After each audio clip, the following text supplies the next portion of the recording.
Welcome to the Designing Hollywood podcast in association with the John Campea Show. I am your host, Robert Meyer Burnett. Today's episode is sponsored by the Costumes Rental Corporation. Our guest today is a costume designer born in Manchester, and she started her career at the Royal Exchange Theatre as a costume maker, and then studied costume design at the Wimbledon School of Art from 1990 to 1993. She was an assistant designer on films including Ridley Scott's Gladiator and Jake Scott's Plunkett McLean. She went on to design costumes for Ridley Scott's Black Hawk Down.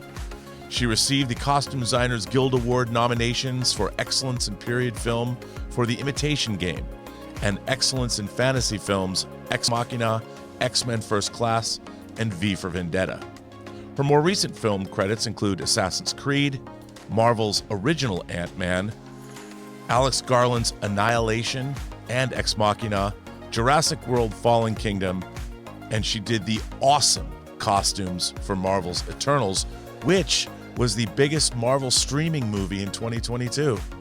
And she is back here on the Designing Hollywood podcast to talk to us about her work on Ant-Man and the Wasp, Quantumania. Without further ado, it is my great pleasure to welcome back Sammy Differ to the Designing Hollywood show. Sammy, it's great to see you again. It's great to have you here. And I was just saying for our viewers, I don't think anyone has worked on more diverse comic book films than you have. First, you did V for Vendetta, which is based on Alan Moore's comic. Was released by DC over at Warner Brothers. Then you did the independent comic Kick-Ass for Matthew Vaughn, who you've collaborated with on Stardust and on Kick-Ass, and then you did Kick-Ass 2. And then, of course, for Marvel, when Marvel was split between Marvel at Disney and Marvel at 20th Century Fox, you worked on X-Men First Class, where you knocked it out of the park, again for Matthew Vaughn. You've been working, the Eternals costumes were so beautiful. You worked on the original Ant-Man, and now you jumped ship. You defected again over to Sony and worked on Kraven the Hunter. You all the Marvel bases are covered. And I have to say, I'm a huge fan of your work in all of the things you've done. Stardust is absolutely beautiful. But the work you've done specifically for Marvel across all of the studios has just been exemplary. And thank you. I wanted to just give our viewers a little bit of a background. Were you always going to get into costume design? Was it something you always wanted to do? Yeah, design costumes, definitely. Not just comic book movies. No, of course. The Imitation Game. You've done period work. You've done everything. Artemis Fowl. Come back to that comic book thing, but I when I was very young, I knew that was I didn't really know what it was, but knew that I loved making clothes and making interesting things, not just kind of day clothes. I think I love watching all the Hammer horror movies when I was little, and obviously the first Star Wars movie, which was my kind of like, oh my God, this is what it is. I don't think I've ever wanted to do anything else. Did you? So, I don't want to put you on the spot, but did you have a favorite Hammer horror film? Well, what's weird, I really liked the ones that they were mainly the Dracula ones. So the ones with Christopher Lee playing Dracula. Actually, I don't know that they were Hammer horror movie ones, but I really loved the Dr. Phibes movies. With Vincent Price. A bit more niche. Yeah, Vincent Price. I just loved those because it was just I don't know, there was something quite weird about those. And also the other one that I really loved was Theatre of Blood. Okay. No, I got to tell you, first of all, if you guys haven't seen Theatre of Blood or The Abominable Dr. Phibes or Phibes Rises Again, you just cited 3 of the great British horror films of all time. Theatre of Blood is amazing. It's an amazing film. Actually, Theatre of Blood and Dr. Phibes kind of have a similar vibe. Yeah. Yeah, and actually, the other night, switched the telly on, and Vampira was on as well. I was like, "Oh, this is cool." You know, it's just I think there was something weird and wonderful about those films that sucked me into the costuming, particularly with Dr. Phibes. There's all that kind of, you know, slightly strange design with it, Oh, which it's was lovely. fantastic. Yeah, I'm a yeah. Vampire Circus fan myself. That's one of my favorite Ah, Hammer films. It's terrific. yeah. But yeah, so that makes sense. So from way back, you were a fan of science fiction, fantasy, and horror with Star Wars, and Totally. it's Yeah, interesting. totally. I mean, Quantumania kind of is a combination of all of those things as well. It It's got is. elements of horror, elements of Star Wars, elements of high Yeah, fantasy, like you did with Stardust and Artemis yeah, Fowl. yeah. So how did you know then when you started to go get educated, and did you focus on design elements? Did you take art history courses? Were you taking design in terms of fabrics? Were you going to, like people here in LA go to FITM? But when you were Yeah. growing up, how did your costume education come about? So what's interesting is when I wanted to do that, there were no courses in it at all in England. There was one course in Liverpool, which was making, and then there was Wimbledon School of Art did a making and theatre course. So when I first went to college at 16, I didn't stay in like lots of people did. I went straight to art college.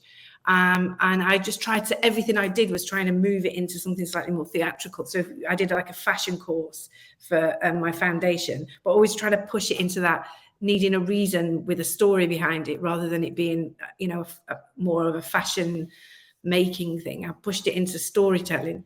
And then I was really, I couldn't actually get on a course, obviously, because there weren't any. And so I went and begged the Royal Exchange Theatre to let me work for them for nothing. And after 4 weeks, they sort of were like, you can make, why don't you kind of be a trainee? So I ended up learning about 4 years of learning how to make period costume there. And then I went and did a degree at Wimbledon on the then costume design course. And I think at Wimbledon, we were really lucky because the course was set up with a very heavy course on the history of style through the ages from the year dot to now. And we also did a lot of history of art as well as style and all kinds of other, you know, things other than just doing the craft. So I was quite lucky that the course at that time was brilliant for all that foundation of knowledge, you know. And obviously being in London, you could go to any of the museums and art galleries and stuff. And we'd often, because I was doing costume, they'd send us to the National Gallery, and we'd just, you know, choose a painting and study it and then try and make the costume from it. And, you know, so there was a lot of background knowledge drawn there, which is really helpful. Did Yeah. did that go hand in hand with a film interest? Were you still keeping up with movies and seeing a I lot of wasn't films? Funny enough, when I when I was at college, I was such a theatre purist. I was like, theatre's the way to go, you know. And then I sort of at the end of my course met someone who well, one of my tutors suggested I go and work with a designer called David Blight, just to assist him for a while. And we started doing pop promos, and I was like, oh, there's this whole other world out there. So I was like really innocent to a lot of the world of film, other than I love watching films. So I didn't know about filming at all when I left college, because it was a theatre, you know, Wimbledon's based in theatre, not film. So you were doing music videos? Is that what you mean by pop? Yeah. What music videos, yeah. Did that teach you how to like work on the fly and create things quickly? Because Oh my God, yeah. Yeah. I mean, literally you would get, you know, a treatment and then they were filming the next day and you'd be overnight making stuff. Yeah. And it was just me. You know, you didn't have a team at all. It was not that I'm saying I did it all myself, but there was no money for that. It was just like, we want you to dress the band. And then we've got all these background people. I think the first pop video I did with David was for E17, and it was called All Around the World or something. And I helped him style all the background. The band were sort of styled by themselves, really. And it was just a real eye opener for like, oh, this is another way, you know. And yeah, really like 1 day, 2 days max. Well, it's amazing. I mean, when your credits, you worked on a Bill Murray movie early on, The Man Who Knew Too Little. Then you found yourself on Gladiator, which is a crazy production in the sense that they were writing the script as they went along, you know, and Gladiator is a huge period movie, a favorite of mine. How did you make that transition? You were in the theater world, then you were working on pop videos. How'd you find yourself on a movie set? So it was really interesting. I was doing like about 30 pop promos a year and literally just scraping by, living in London in a little flat and kind of mingling with all these crazy people who were like, you know, the promo world Right. in West London. And it was fun. I knew loads of kind of, you know, people in bands and cool producers but it was all very kind of like day to day. And then I would always go into the BBC and the Angels to hire costumes and stuff and root through all their crazy boxes of stuff that everyone had kind of pushed to one side. And I'd always go in there and find something that they couldn't code because they were like, oh, we didn't know we had that, which I quite liked that. And I used to meet people in there who worked within those places. And one of them introduced me to Janty Yates just by chance. They needed some people to dress on the Bill Murray movie. So I did 10 days working for Janty Yates on this Bill Murray movie. Hadn't got a clue what I was doing really, other than just dressing people. I was really young. And then she kind of asked me if I wanted to do some commercials with her because she did a lot of commercials with all the Comic Strip Presents people. And then it just led to, we had a bit of a rapport. She was really fun she's a fun, big character and kind of took me along with her. And then she got this Plunkett and McLean film and said, I don't know what I'm going to do. I'm going to Prague. And I was like, oh, 18th century. I love that. And then I ended up her assistant. And it really was literally by chance. And so obviously we did that together. And then she asked me to do Gladiator with her. So I was then assistant designer on this movie. She's been on this show, and like you said, she is amazing. I mean, she's so much fun to talk to, and you know, Plunkett McLean was directed by Ridley Scott's son. So you were in with the Scott family. You were in tight already. You know, I'm sure Jake said, "Oh yeah, bring her on board." Yeah. But Gladiator, of course, in a way, it was kind of a precursor to what you have done with superheroes because Maximus's iconic armor and you know they were the superheroes of their day. You know. Absolutely. And he had that great helmet. You know, I mean, I'm sure an armorer made that, but Maximus's Gladiator helmet is any superhero today could wear that, and it would still work for their costume. Yeah, I know that. You know, it was such a, for me, that was such a journey in like, it was so massive, and I honestly don't know how Janty held it together sometimes because I was like just kind of, I don't know, just running along with her, you know, and there was so much armor in that. I did a lot of drawing on that. Oh film. Yes, and it was, you know, it was amazing. And there was like Rosemary Burrows was the supervisor who actually did all those Hammer horror movies that I used to love when I was little. And you know, I was kind of like, oh my God, this is a woman that did all the Hammer movies. And you know, we had a really lovely team, and the stuff in that, I think I just learned a lot about, I don't know, the size of it, you know, the amount you have to produce and keeping on track and keeping calm, and you know, it's a learning curve that was. Well, then you go back and you did Black Hawk Down, which couldn't have been the easiest movie in the world. Another Ridley Scott brings you on. I guess Janty couldn't do that one, so. And she suggested I do it. And you know, I had a ball in a way because I had 7 weeks prep, I believe, all in Morocco, with only one other person speaking English with me at the time, and David Murphy did all the military, and I did all the Somalians, and I just used to spend days having people come to the the warehouse, and we would go through bales of trousers, and you'd be paying 4 dirhams for a pair of trousers, and then the man with the shirts would come, and we were, trying to kind of piece together this kind of sort of look from the mid-80s that transferred into Mogadishu at that time, and it was all there. There was all that kind of amazing clothing that had been lost in that area, So that was another like styling on a massive scale for 3,000 Somalians or something, whatever. Yeah, but at least it was trial by fire, going from ancient Rome to modern Mogadishu or 80s Mogadishu. It totally was trial by fire. I mean, 7 weeks prep. Yeah. Insane. Yeah. Well, then I think it's really interesting to see, like, you did a TV miniseries based on Chaucer's The Canterbury Tales, and you did Merchant of Venice and Ancient Egyptians. So then you had all this period stuff you did.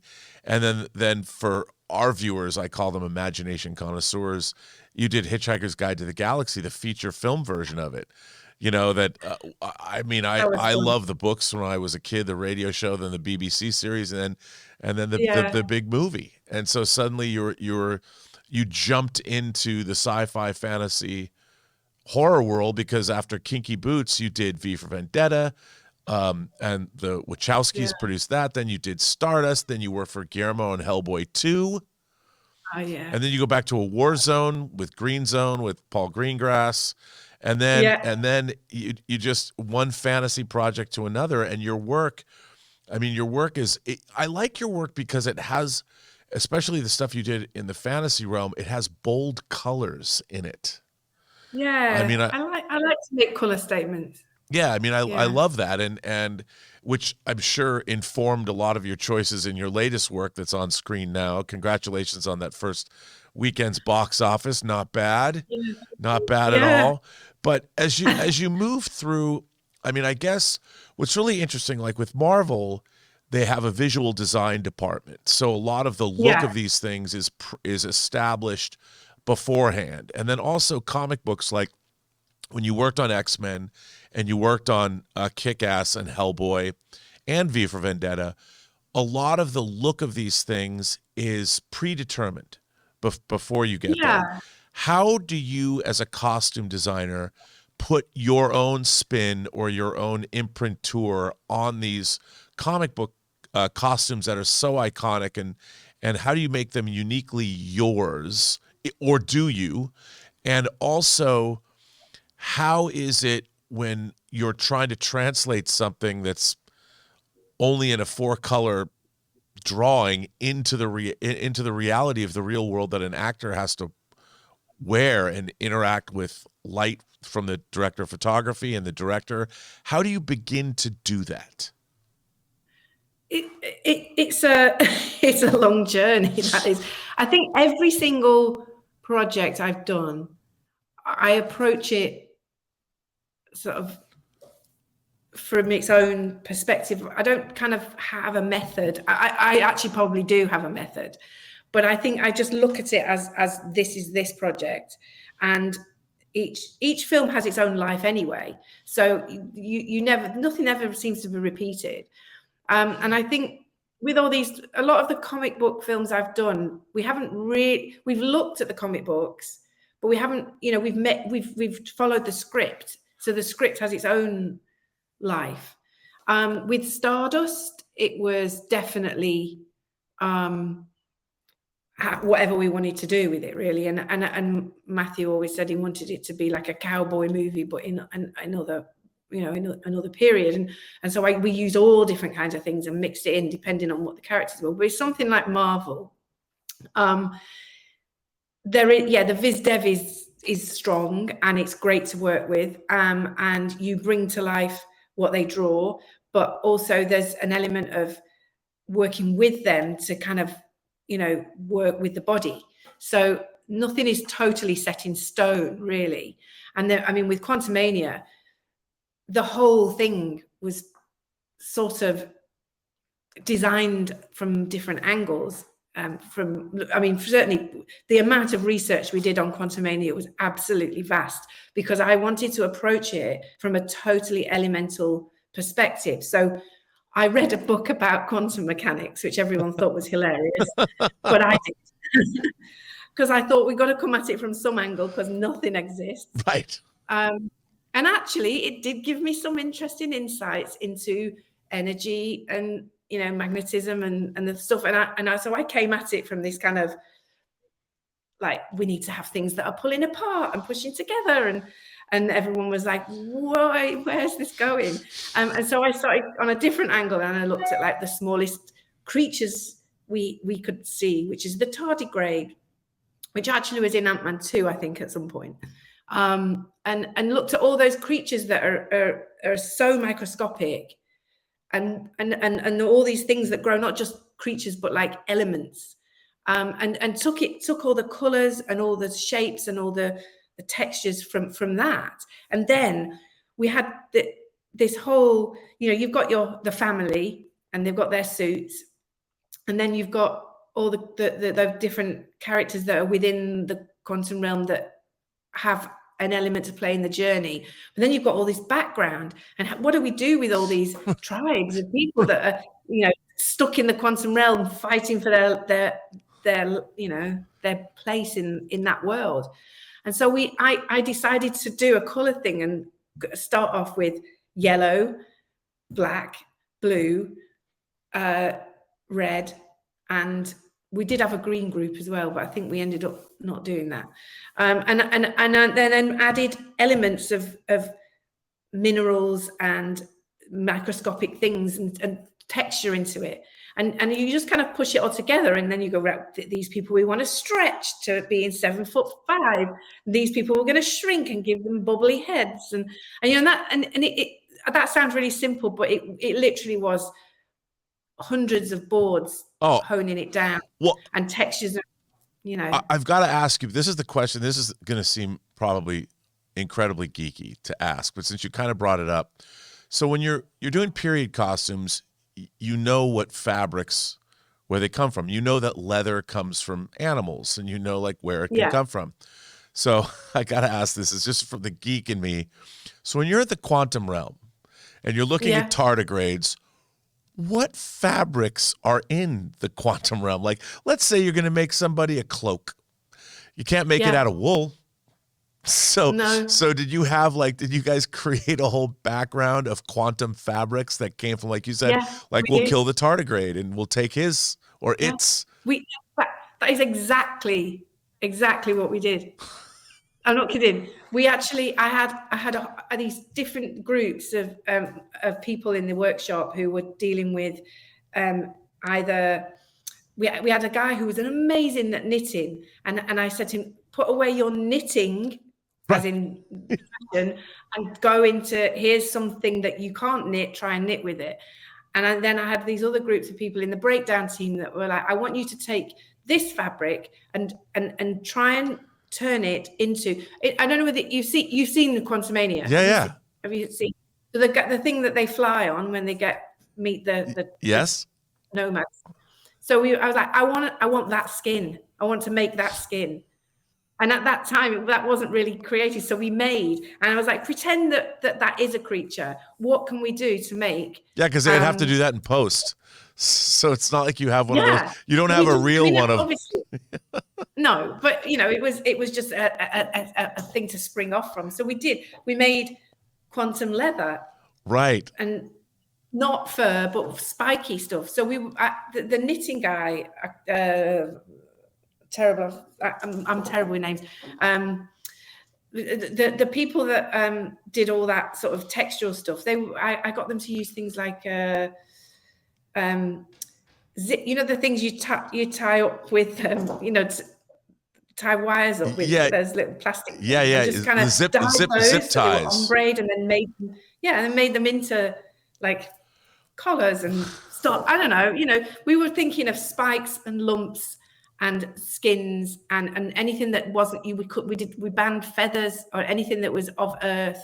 So it had to be only textures that were in the reference. Wow. And you might have noticed there was one group that's he's quite, actually, you see him quite a few times, that got all like lumpy stuff. So my breakdown team was so amazing at taking just a word or something, and then going off and creating stuff. And they came back with this stuff that they stretched and then dropped latex on, and when it shrank back, it was all lumpy, like some kind of weird creature. So we made a team that were the lumpy guys. We gave them other names, but it was creating all that stuff was such fun, because there was no rules really, except it shouldn't be earthbound. I love that. Now, you would obviously work with Peyton Reed on the first Ant-Man, so you guys had a rapport and everything. When you took these ideas to him, he must have loved that. Did he love it? Yeah, I think I blew his mind a bit. Yeah, I mean, some things he was like, "Can we pull it back a bit, Sammy?" But yeah, I mean, I always think it's better that the sweetie shop is totally full, then you can just go, "I only want that bit," rather than going, "What else is there?" Right. Yeah, but it's fun. How long did this development process take? I mean, what's the lead time? Because Quantumania obviously was far, far bigger than Ant-Man 1 or Ant-Man and the Wasp were by design. I mean, even Peyton Reed in interviews has said he wanted his Avengers level movie, and Kevin Feige said, yes, let's do that. So give us a sense of, from the time you're hired onto a film as large as Quantumania, how much time do you have in terms of development and building to make the costumes?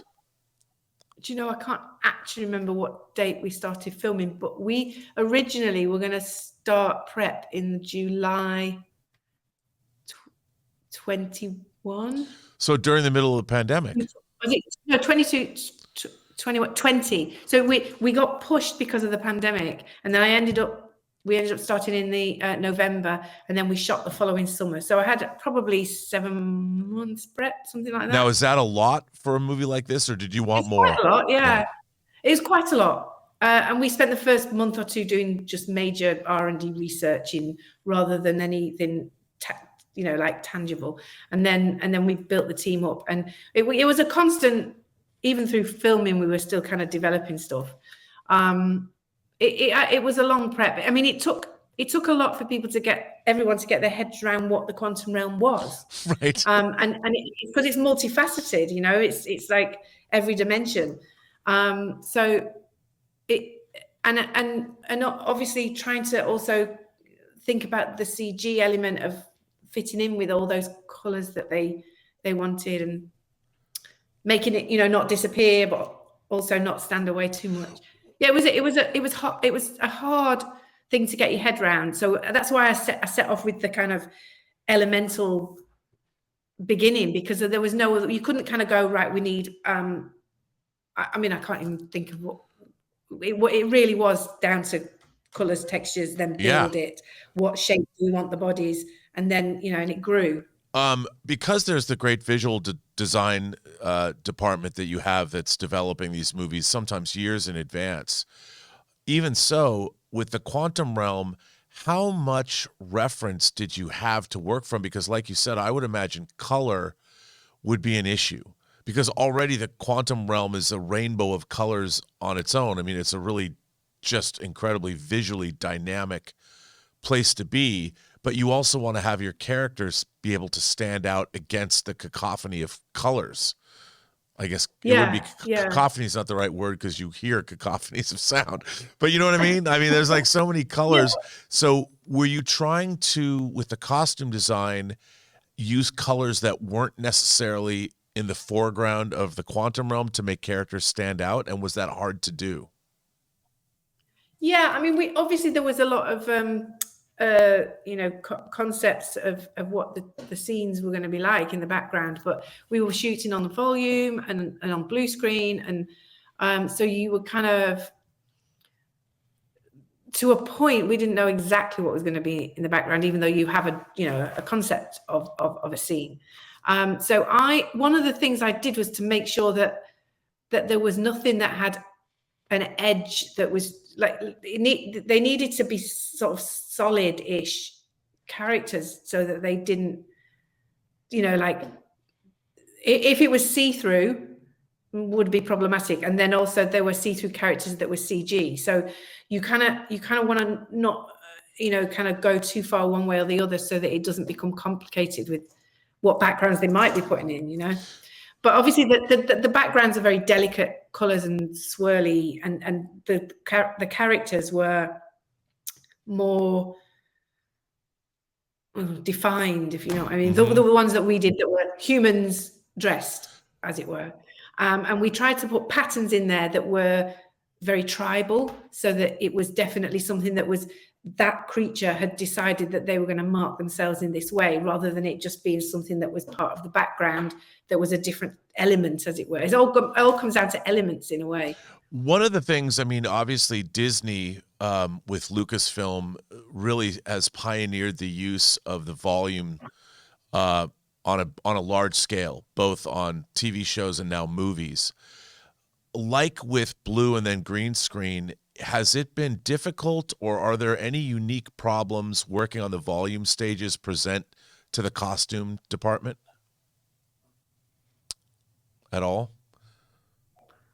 I don't think there was, actually. I mean, from our perspective, not really, because it's like a screen. It's not like a. So you don't have to worry about like green screen and blue screen. You have to sometimes shy away from certain colors or things like that. Yeah, I really tried to push the boundaries with that. You might notice that Bill Murray's in blue screen. How did you do that? Like, I guess if you're shooting against a green screen or the volume, you can get away with stuff like that. In the volume. Yeah. You know what? That particular costume, that was a kind of like, who is Krylar? Where did you go for the inspiration of that? Was he? So basically, it came from his boat, his yacht, his quantum yacht that he arrives in, and Peyton always likes to have an element of kind of humor about the presentation of certain things, and he was like, he's driving a yacht, he needs to be wearing like boating gear, and that was kind of where it was. And so we kind of went through all these versions of like white canvas shoes and white trousers with a blue, making it like a sailor sort of thing. And then it kind of came more towards like a uniform, but not. And just that was where it came from. Was it's a boat in a way.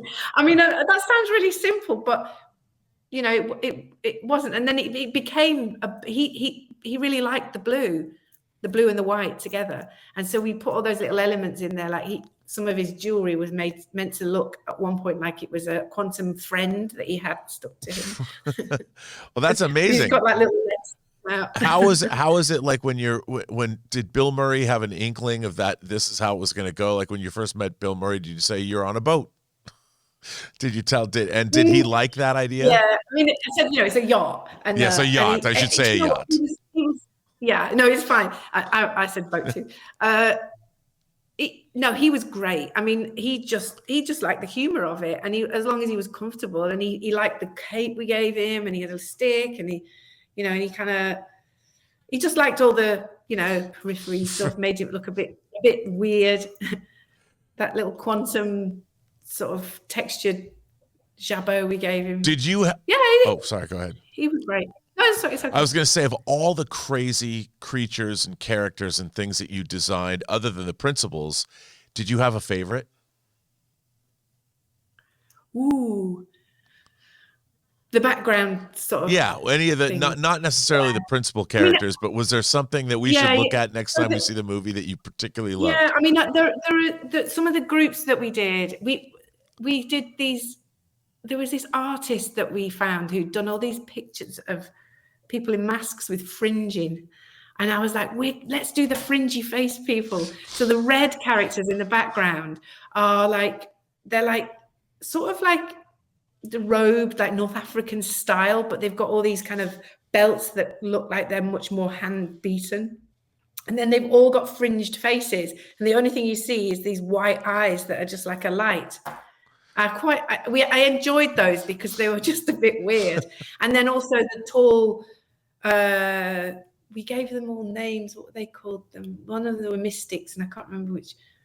There was these really tall yellow people, and we cast people that were all like 6'6" over to 7'2". Wow! And we had these like yellow onesies that they had on, and they had this quantum pattern on them that we'd taken from some insect or creature from the the microscopic world and printed it onto this this onesie, and then we made some of the leather that is supposedly a quantum creature that they've found to make their armor out of, and then they had these heads with weird kind of, to make them look even taller, like slightly African feel to them, but they weren't African at all. They all came from quantum shapes from, and also books on different types of beetles. Wow. Okay. Yeah.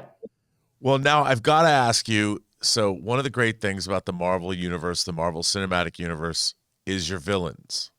And obviously one of the standout things about Quantumania is the introduction of the comic, quote unquote, comic accurate Jonathan Majors as Kang.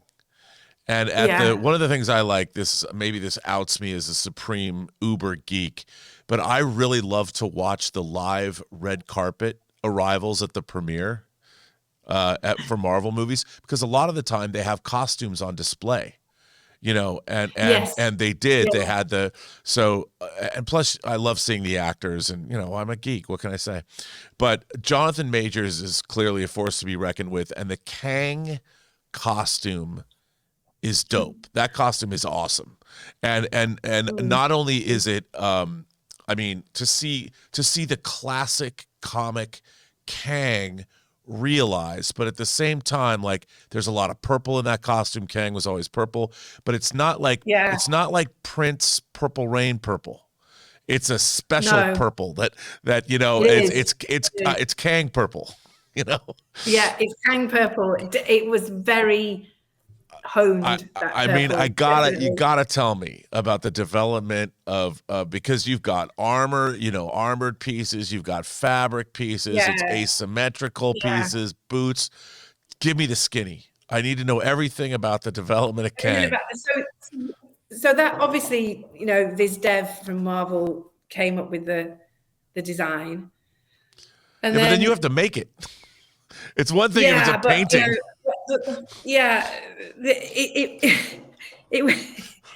It was an impossible make, so we had to make it possible in a way, if you know what I mean. First of all, why? Why was it impossible?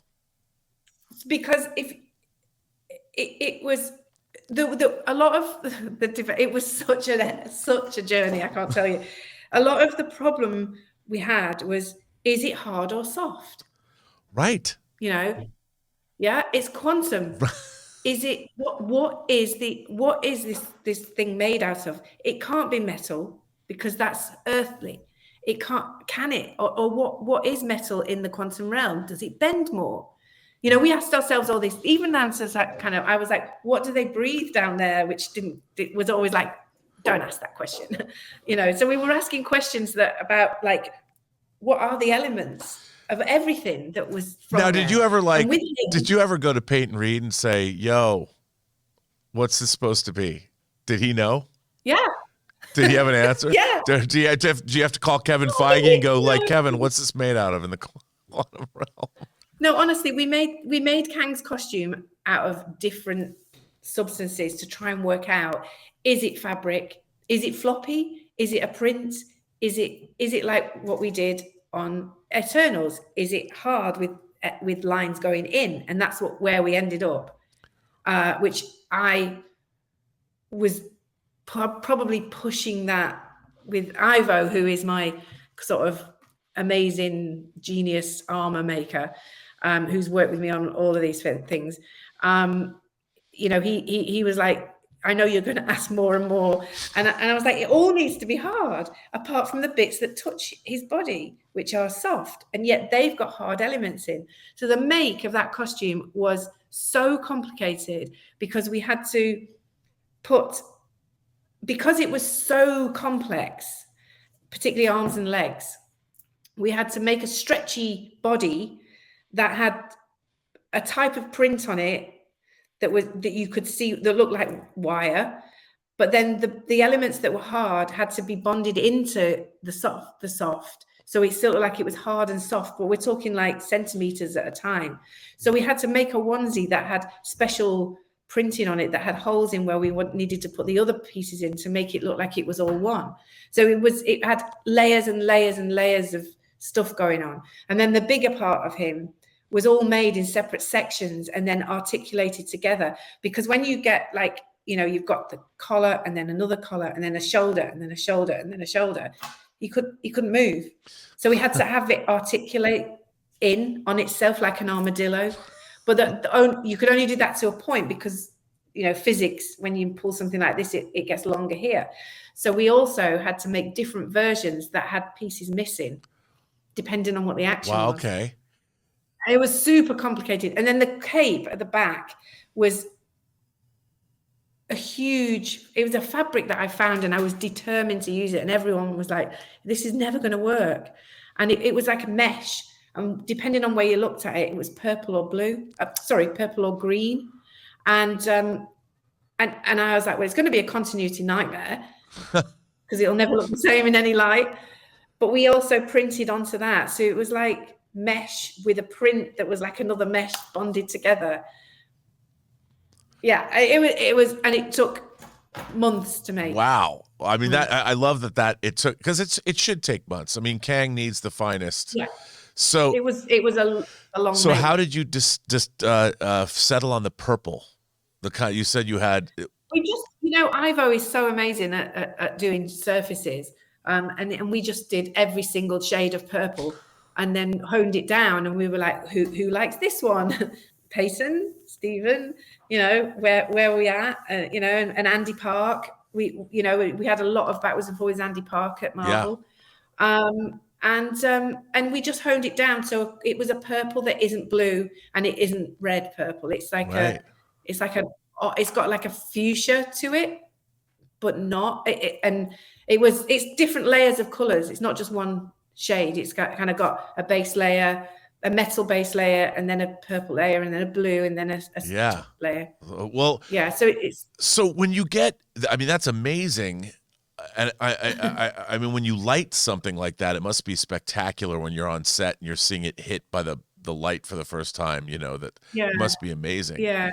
Well, when you design something like that, what's it like when you finally, like, how long were you working on the Kang costume before, say, Jonathan Majors ever came in for a fitting? Did he see it later? We did a lot of fitting. Because this was the other thing with this film is we were still in the pandemic world. So when we started prep, we weren't allowed to travel anywhere. So we had to, wherever the lead guys were, we had to have someone in that country. We sent items to base fit. Wow. So we had something quite early, and I think he went to the Marvel warehouse quite early, and Wendy fitted him for us, and we did Zooms to start with because we weren't allowed to fly. Right. Sure. So we do a base fitting with a onesie, so we could mark on it where we were starting off with, and then we would send another one, and then eventually we were allowed to have them over. I think. I don't think we went. No, I don't think we did. Yeah. So the main fitting was done in the last month and a half, I think. Like it was pretty nail-biting. He's so good in the role. Like what was it like when you first got him in the full-on costume? Like did his performance, or did he ask, was it when he first got in the costume, was it easy for him to move? Because he has to move both quickly and then he has to look regal at the same time. So what was his reaction to the costume once he had the whole thing on? And did you adjust it based on his movements and things that he knew he was going to do in his performance? Yes. I mean, it's such a tricky costume. We were still adjusting through shoot, to be honest. Right. But we did work out, we knew that there were certain ones we'd have to make that didn't have the shoulders on just because of the amount of fighting needed. But I actually don't know whether, I can't even tell which ones we use now in the film when I've seen it. Yeah. It's interesting. But we did, there was some movement issues, yes. And there was times when it was quite painful to wear, and we adjusted it and we had to cut the whole back out of it at one point, because Jonathan also is very, very physical. Yeah. And he got more shaped as we went on. So we'd have to be shaving bits off to kind of, so he could literally open his back up. So there was a lot. Thank goodness he had a cape because that covered a multitude. But he was very, very fab to work with. He definitely he liked the look, and he would say if there was anything that was uncomfortable, and he just took it all in his stride, and he really embraced the Kang when it was on. It was quite a thing. I didn't ask you this before, but now that you've dressed X-Men, you've dressed Eternals, do actors, when they first put on these whether it's a superhero or a supervillain, what's it like when an actor first sees themselves in those costumes? Is it fun for you to watch them like just first play and move around, like when they're first fully dressed for that first time and they see themselves in a mirror? Do people change? Yeah. Do they suddenly stand up straight? They stand up. Yeah. I think once, because you go through quite a lot of fittings with them, and often the first couple are pretty terrifying for them because they go, I don't understand how this is going to turn into this. And because you need 5 or 6 or even 7 or 8 fittings with them, and the first few are usually pretty random and, right. and pinned on and not fitting properly. And that, but most of them kind of go, I'll just go with it. And then when they finally see the fitted version and they look in the mirror, it does change them. I remember Paul in the first Ant-Man, he just was in the ant suit and didn't want to take it off. He loved it. It was so joyous to see that. Yeah. Well, you had Cassie, you had Scott Lang's daughter.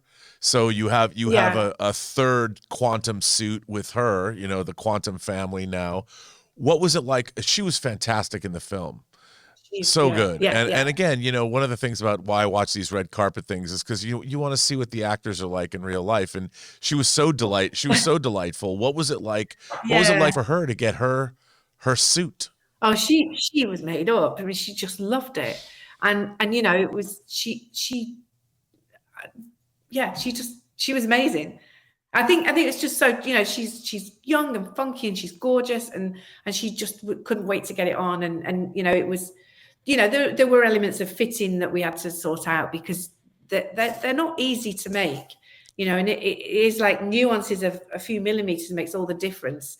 And we try to build in stretchy panels in places just so that they can actually breathe or move. And there's lots of tricks in there, but yeah, she loved it. I mean, she was pretty made up when it was done, and she looks great in it. Has there been, the Ant-Man costume from Ant-Man 1, call it the classic Ant-Man costume, has sort of evolved. It's evolved through Ant-Man 1 and then Civil War and then the Avengers movies. For you, is there a significant difference between that first Ant-Man costume you built for the first Ant-Man movie, and then we've come quite a long ways since then to Quantumania? Is there much difference in the Ant-Man suit, the hero suit? Did you have to rebuild it and rebuild it differently, or is it pretty much the same? I think every film he's been in, there's been a different suit. So I think he's got 5 or 6 or something like that. The very first one that we did was very analog.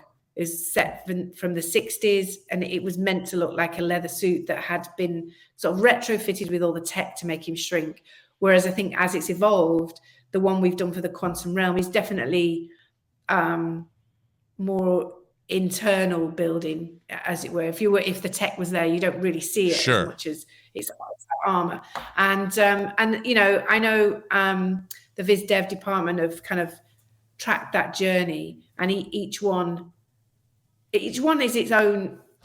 When you look at them, they're definitely all quite different, even though there's a similar shape to the chest area and stuff. I haven't been involved in the middle bits, so right? You decided one, but you've learned so. I mean, you've had so much experience. I mean, probably more so than any Hollywood costume designer in terms of superheroics, because you've gone through. I've had to. What's that? Do you think? Well, in terms of, because you know, you've worked in so many different, I mean, think about it, with Hellboy and X-Men and V for Vendetta, and then you've gone to Ant-Man. Now you've done Kraven the Hunter, across multiple studios, but different kinds, and yet you've had insight because they're all comic book characters.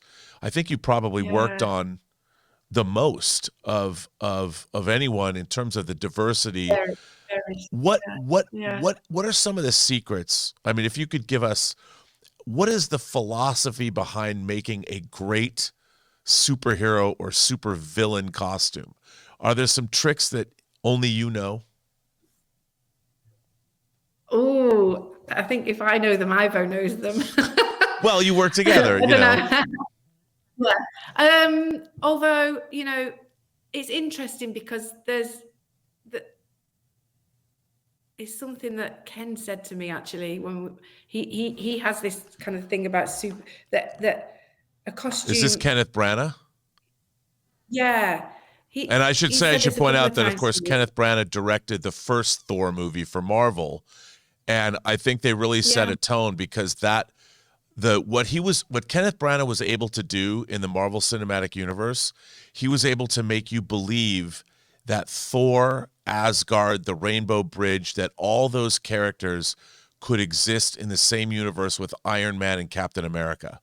And that was not necessarily an easy thing to do. So I can't wait to hear. What did Ken tell you?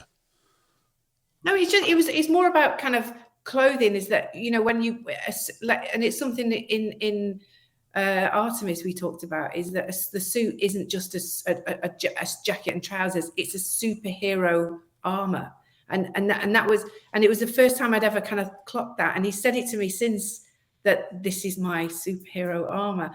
And it's not necessarily something tangible, but I think it's to do with, there's an element to a superhero look, and it doesn't have to be a superhero suit, because there are certain, you know, characters I've done that are, I mean, I've got some stuff that I can't talk about yet because it's not out yet, but that it can still be something that's found in our world, but there's a tweak to it that makes it something that's slightly off from clothing, that then becomes a superhero. And it can be the shape of it, or the line of it, or just an element that you add in there that makes it become super.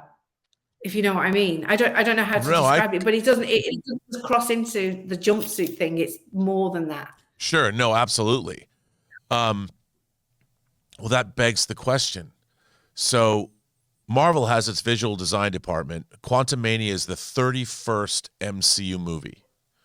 So then you do that, but then you have to go back over to Sony, and they've got their Spider-Verse movies. You know, they're doing Madam Web. They've done Morbius. They've done the Venom movies. You're doing Kraven the Hunter. Kraven the Hunter is one of the most iconic of all Spider-Man villains. You know, Kraven's Last Hunt, one of the great storylines in Spider-Man history.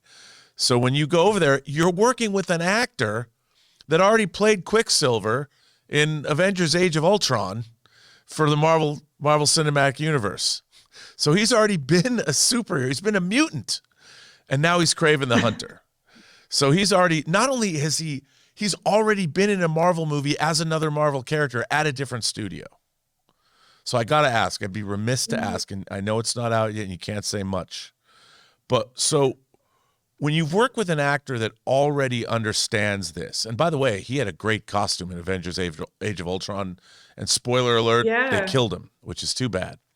But, and then they had another Quicksilver at Marvel at Fox. So when you're working with an actor that's already done this, does it make it easier to costume them because they already understand what goes into it? And like what Kenneth Branagh was saying, maybe. I mean, maybe. I think. I mean, you know, I've worked with Aaron on Kick-Ass, so. That's what I was going to say. I mean, you've worked with him, and he already had and that was a rough costume to deal with as well, because it's more of a Oh, that was onesie. hard to me. That was so simple and yet not. Yeah, the lines on it were tricky. Does it make it? I think it makes it easier because an actor would understand like with Paul, he understands the process. Paul would understands you got all these fittings to do, and is there a way we can take bits off of it when I'm doing certain action pieces? Yeah, maybe. I think. Yeah, when we were on Eternals, obviously a lot of them hadn't won those things before, and the director hadn't done those kind before, so it's a bit of a terrifying journey from their expectation. If you've done it before, yes, I think it does make it easier because you can go, don't worry about that, and they know they don't need to worry about X, Y, or Z. Yeah, It's funny because there's not a lot of actors like Aaron Taylor Johnson, like Chris Evans, plays Captain America, or who played Captain America for Marvel, had been the Human Torch over at Fox in another Marvel property. Oh, yeah. And then he was in a DC movie, and then he became Captain America. So Aaron Taylor Johnson, I guess Kraven is his third comic book character. It will be, yeah. Which is and obviously because he's a hunter, you get to go back to more leathers and earthbound costumes, I would imagine. Can't tell you. And I know you can't. I'm being real. I can't because it's not even finished. No, it doesn't come out till the end of the year anyway. And I wouldn't want you to. There's so many times I would never want to get anybody in trouble. I just think it's pretty cool. I wish I could. But that you have worked on so many of these properties all the way back to V for Vendetta. I mean, and Hellboy is also Mike Mignola's. They're going to do another Hellboy movie, and you work for Guillermo. I know. Which is crazy. With Guillermo? Yeah. Oh, no, not with Guillermo. But Guillermo did two. Then Neil Marshall did the last Hellboy movie. Now one of the directors of the Crank movies is going to do another Hellboy movie for Millennium. Oh, that's right. Yeah. So, but I just think it's cool that you've worked across studios, you've done indie superhero because Hellboy's Dark Horse, and I think Kick-Ass was either Dark Horse or Image. And then you've done DC with V for, and you've done Marvel, and now you're at the Spider-Man Marvel universe. I mean, I know. You could write a book. My journey through superheroics. Yeah. Well, sort of to finish up on Quantumania, overall, what did you learn creating all these? After doing all these superhero costumes, what was the thing on Quantumania that was different than any of the other films that you'd done in the past? I mean, 100%. We had to create the whole world. It wasn't even there was no line to follow when we started. We made the lines. Right. Yeah, that was, and the big thing I learned was I needed a rest after it. I can only imagine. It was tremendous fun. It really was. And, I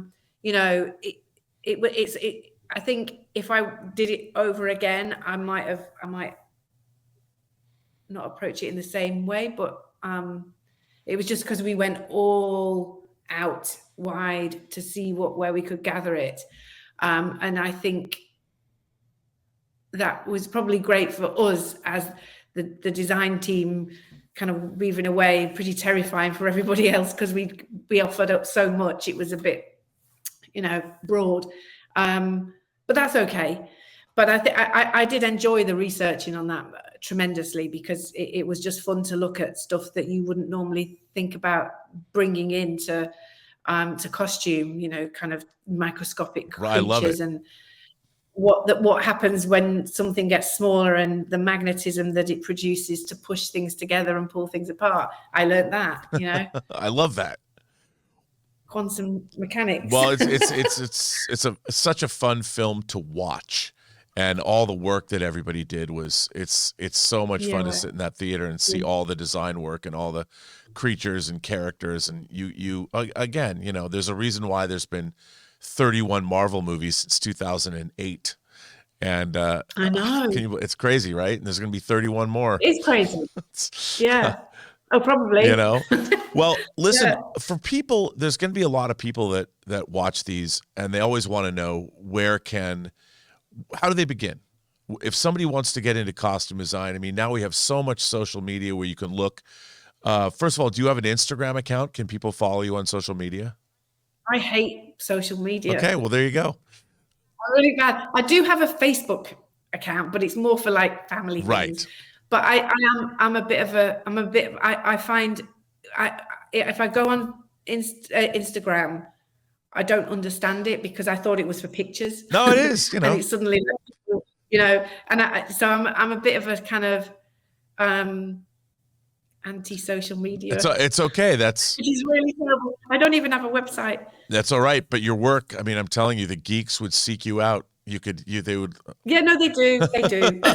Now, fine. It's hard. It is hard to get into costume on a serious note. And I think that, it's a cheesy thing to say, but you have to just follow your heart with it and learn as much as you can about people, fabrics, art, everything about art, history, and style, and politics, and human nature. It all comes into play with costume designing.